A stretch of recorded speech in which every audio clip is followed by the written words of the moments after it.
You ask Tiger to solve. This deals with linear equations with one unknown. The final result is x equals 17/5. Let's solve it step by step.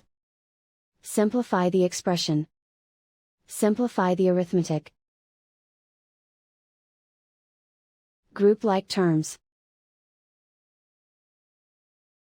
Simplify the arithmetic. Group all x terms on the left side of the equation. Subtract 2x from both sides. Group like terms. Simplify the arithmetic. Group like terms. Simplify the arithmetic. Group all constants on the right side of the equation. Add 4 to both sides.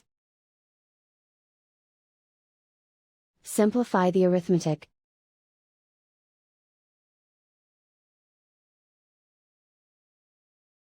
Isolate the x. Divide both sides by 5. Simplify the fraction. And so the final result is x equals 17/5.